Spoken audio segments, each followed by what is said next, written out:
नमस्कार, मैं हूं सत्यपाल और आप देख रहे हैं CWB हिंदी न्यूज।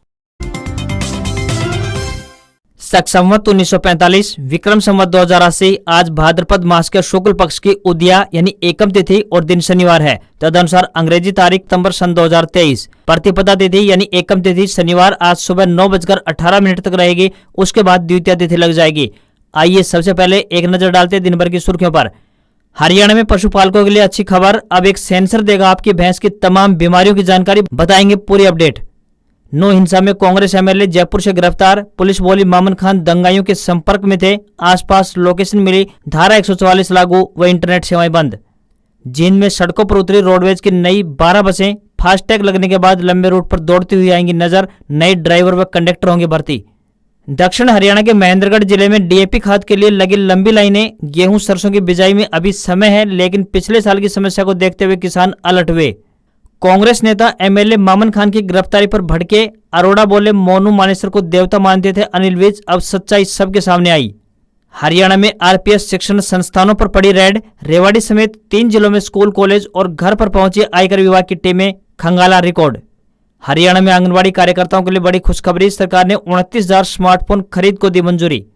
अब अपराध, आगजनी, प्राकृतिक आपदा अथवा दुर्घटना की जानकारी यानी हरियाणा में अब डायल 112 पर मिलेगी सभी तरह की आपातकालीन सेवाओं से मदद। IBPS PO prelims exam 2023 update, admit card हुए जारी, 3049 पदों पर भर्ती, 23 सितंबर से होगी परीक्षा।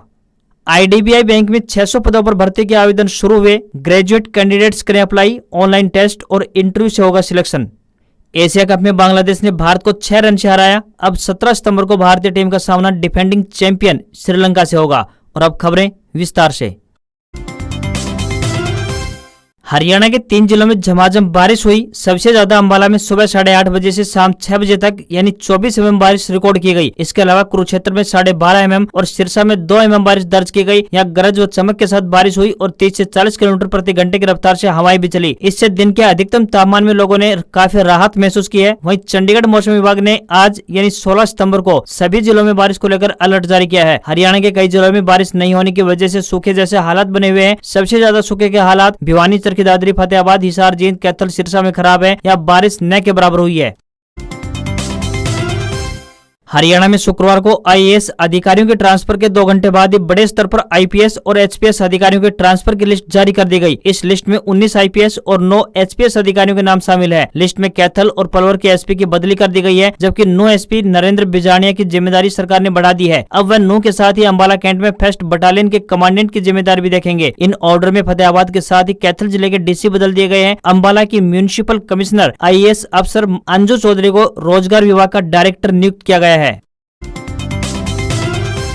हरियाणा के नौ में 31 जुलाई को हिंसा फैलाने के आरोप में देर रात फिरोजपुर झिरका से कांग्रेस विधायक मामन खान को गिरफ्तार कर लिया गया। एमएलए मामन खान को राजस्थान के जयपुर से गिरफ्तार किया गया। खान को शुक्रवार दोपहर को SIT ने कोर्ट में पेश किया, जहां से विधायक को 2 दिन के पुलिस रिमांड पर लिया गया। एमएलए मामन खान की गिरफ्तारी पर नूह के SP नरेंद्र बिजानिया ने कहा, नूह के बडकली चौक पर हुई हिंसक घटना में मामन खान की भूमिका मिली है। इसके साथ ही एमएलए खान दंगा फैलाने वालों के संपर्क में भी थे। 31 जुलाई को एमएलए की लोकेशन भी हिंसा वाली जगह के आसपास मिली है। उधर विधायक मामन खान की गिरफ्तारी के बाद नूह जिले में धारा 144 लागू कर दी गई है। शनिवार रात 12 बजे तक इंटरनेट सेवाएं बंद कर दी गई हैं। खान पर आरोप है कि वे हिंसा के दौरान दंगाइयों के संपर्क में थे। इसके अलावा उन पर सोशल मीडिया पर भड़काऊ पोस्ट कर हिंसा भड़काने का भी आरोप है। मामन की गिरफ्तारी से पहले मुख्यमंत्री मनोहर लाल खट्टर ने कहा था कि खान कहीं भी चले जाएं, अगर वे आरोपी हैं तो उनके खिलाफ सरकार कड़ी कार्रवाई करेगी।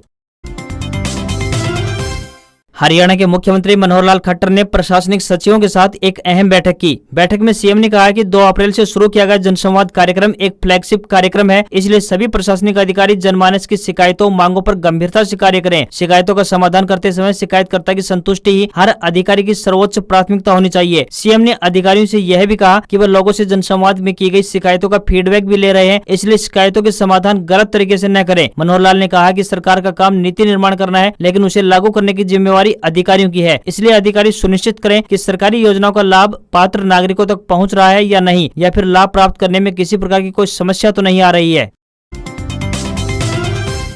आम आदमी पार्टी के सीनियर वाइस प्रेसिडेंट अनुराग ढांडा ने शुक्रवार को हरियाणा की गठबंधन सरकार पर निशाना साधा। ढांडा ने कहा कि प्रदेश कर्ज में डूब रही है। हालात ये हैं कि प्रदेश की कमाई का लगभग 20% सिर्फ ब्याज में ही चला जाता है। उन्होंने कहा कि सरकार के पास मिड डे मील वर्कर्स को पिछले 4 से 5 महीने से वेतन नहीं मिला है। उनका 60 से 70 करोड़ रुपए अभी बकाया है। सरकार के पास आशा वर्कर्स और क्लर्कों की सैलरी बढ़ाने के पैसे तक नहीं है। ऐसे में सवाल ये है कि आखिर इतना कर्ज कैसे बढ़ गया। ढांडा ने कहा कि हरियाणा के मुख्यमंत्री हम पर आरोप लगाते हैं कि हम मुफ्तखोरी की बात करते हैं। मैं पूछना चाहता हूं कि जब आपने लोगों को आज तक मूलभूत सुविधाएं नहीं दी हैं, यानी कि बिजली पानी की समस्या पहले जैसी है, फिर ये कर्ज कैसे बढ़ता चला गया? आखिर ये पैसा जा कहां रहा है? उन्होंने कहा कि ये प्रदेश में 24 घंटे बिजली देने की बात कर रहे हैं, जबकि हकीकत ये है कि खुद हरियाणा के बिजली मंत्री रणजीत सिंह चौटाला के गाँव में 6-6 घंटे तक बिजली के कट लग रहे हैं। उन्होंने कहा कि ये सरकार पूरी तरह से फेल है। उन्होंने कहा कि मैं दावे के साथ कह सकता हूं कि कोई भी पार्टी कितना भी पैसा खर्च कर अलग अलग हथकंडे अपना ले, लेकिन 2024 का चुनाव हरियाणा में शिक्षा और स्वास्थ्य के मुद्दे पर लड़ा जाएगा।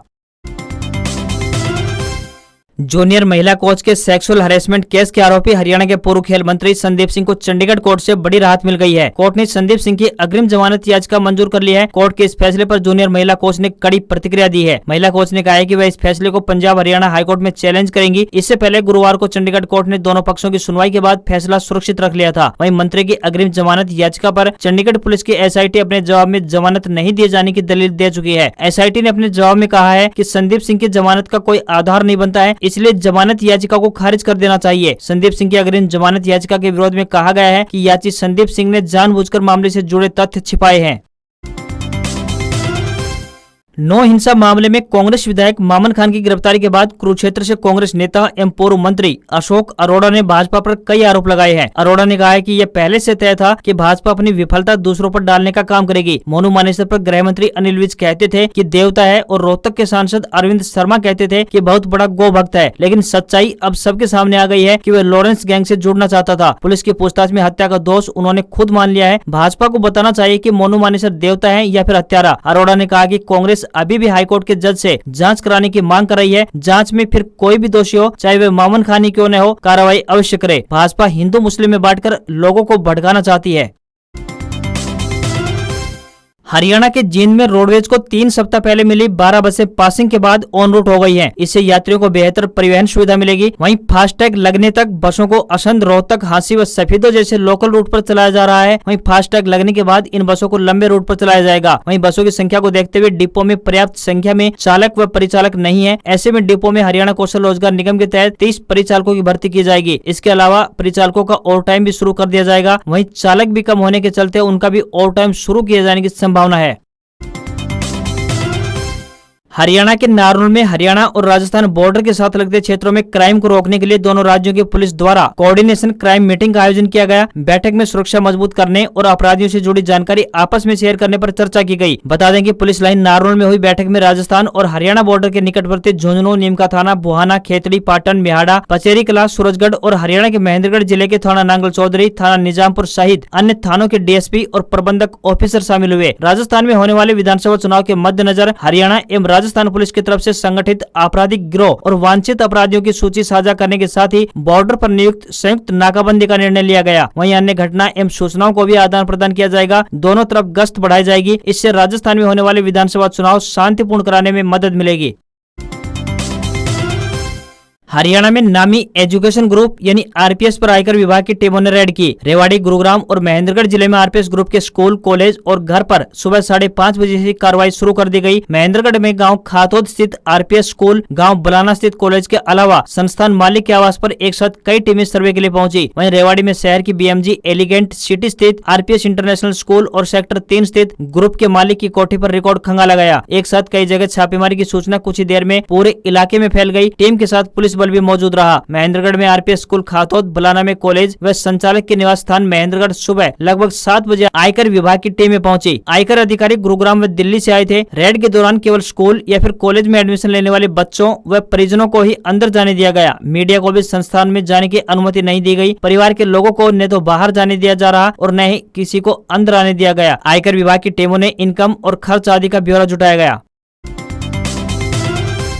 श्री गुरु ग्रंथ साहिब जी का प्रकाश पर्व शनिवार को गोल्डन टेम्पल में मनाया जा रहा है। इस दिन 1.5 लाख से अधिक श्रद्धालुओं के दरबार साहिब में माथा टेकने की संभावना है। सिखों के 5वें गुरु अर्जुन देव जी ने 1604 में दरबार साहिब में पहली बार गुरु ग्रंथ साहिब का प्रकाश किया था। तब से लेकर अब तक हर साल श्री गुरु ग्रंथ साहिब जी का प्रकाश पर्व पूरी श्रद्धा के साथ मनाया जाता है। वहीं इस दिन श्रद्धालुओं के लिए लंगर में खास पकवान बनाए जाएंगे। इस पर्व से पहले ही गोल्डन टेम्पल को सुंदर फूलों से सजाया गया है। गोल्डन टेम्पल को सजाने के लिए विदेशों से फूल मंगाए गए हैं। ये फूल थाईलैंड, मलेशिया, सिंगापुर और ऑस्ट्रेलिया से इंपोर्ट किए गए हैं। सिर्फ गोल्डन टेम्पल ही नहीं, श्री गुरु रामदास जी के नाम पर बने अमृतसर एयरपोर्ट को भी फूलों से सजाया गया है। सिखों में जीवंत गुरु ग्रंथ में मान्य श्री गुरु ग्रंथ साहिब केवल सिख कौम ही नहीं बल्कि समूची मानवता के लिए आदर्श व पथ प्रदर्शक है। दुनिया में यह इकलौते ऐसे पावन ग्रंथ हैं जो तमाम तरह के भेदभाव से ऊपर उठकर आपसी सद्भाव, भाईचारे, मानवता व समरसता का संदेश देते हैं। केंद्रीय भैंस अनुसंधान केंद्र हिसार पशुपालकों को बड़ी सौगात देने की तैयारी कर रहा है। यहाँ संस्थान के वैज्ञानिक एक ऐसा सेंसर तैयार कर रहे हैं जिससे भैंस के किसी भी बीमारी से ग्रस्त होने पर पशुपालक को तुरंत अलर्ट मैसेज आएगा। सेंसर ये जानकारी देगा कि उनकी भैंस में कौन कौन सी बीमारियां पनपनी शुरू हो गई हैं। अनुसंधान संस्थान के एक वैज्ञानिक ने बताया कि कैप्सूल नुमा सेंसर भैंस के पेट में डाला जाएगा। सेंसर क्लाउड कंप्यूटर सिस्टम पर प्रतिदिन डाटा भेजेगा। पहले चरण में यह रिसर्च यानी CIRB की हरियाणा में हिसार और पंजाब के नाभा सेंटर की 1000 भैंसों पर किया जाएगा। रिसर्च पूरी होने के बाद किसानों की 1000 भैंसों में इस सेंसर को लगाया जाएगा और उनके मोबाइल से सिस्टम कनेक्ट कर पशुपालकों के लिए उपयोगी बनाया जाएगा। यह सेंसर सस्ती कीमत और किसानों की आसान पहुंच वाला बनाया जाएगा। भैंस यदि ठीक से खाना पीना नहीं कर रही है या फिर उसमें अन्य बीमारी होने लगती है तो तापमान के अनुसार सेंसर उसी समय अलर्ट कर देगा। IDBI बैंक में जूनियर असिस्टेंट की भर्ती के लिए आवेदन प्रक्रिया शुक्रवार 15 सितंबर यानी कल से शुरू हो गई है। ऐसे में जो उम्मीदवार आवेदन करना चाहते हैं वे बैंक की ऑफिशियल वेबसाइट पर कैरियर सेक्शन में एक्टिव लिंक से आवेदन कर सकते हैं। आवेदन की आखिरी तारीख 30 सितंबर 2023 तय की गई है। IDBI बैंक द्वारा 600 जूनियर असिस्टेंट मैनेजर के पदों पर यह भर्ती की जानी है। इनमें 243 पद अनारक्षित हैं, जबकि 162 OBC, 90 SC, 45 ST और 60 EWS कैटेगरी के उम्मीदवारों के लिए आरक्षित किए गए हैं। उम्मीदवारों को मान्यता प्राप्त विश्वविद्यालय या फिर अन्य उच्च शिक्षा संस्थान से किसी भी विषय में ग्रेजुएट होना जरूरी है। उम्मीदवारों की आयु सीमा की बात करें तो 31 अगस्त 2023 को 20 वर्ष से कम और 25 वर्ष से अधिक नहीं होनी चाहिए। आप ऑफिशियल वेबसाइट idbibank.in पर जाकर अप्लाई कर सकते हैं। ईस्टर्न रेलवे की ओर से अप्रेंटिस भर्ती को लेकर नोटिफिकेशन जारी किया गया है, जिसके अनुसार रेलवे में 3115 पदों पर भर्ती की जाएगी। इस अभियान के तहत उम्मीदवार ऑफिशियल वेबसाइट पर आवेदन कर सकते हैं। रेलवे की इस भर्ती के अंतर्गत fitter, welder, mechanic, machinist, carpenter, painter, lineman, wireman, electrician आदि पद शामिल किए गए हैं। आवेदन की शुरुआती तारीख की बात करें तो 26 सितंबर 2023 है। आखिरी तारीख 26 अक्टूबर 2023 तय की गई है। उम्मीदवारों को 10वीं क्लास पास होना चाहिए। संबंधित विषय में ITI सर्टिफिकेट भी जरूरी है। उम्मीदवारों की उम्र कम से कम 15 साल और अधिकतम 24 साल रखी गई है। कैंडिडेट्स को 7000 रुपए हर महीने स्टाइपेंड के रूप में दिए जाएंगे। उम्मीदवार ऑफिशियल वेबसाइट er.indianrailways.gov.in पर जाकर अप्लाई कर सकते हैं।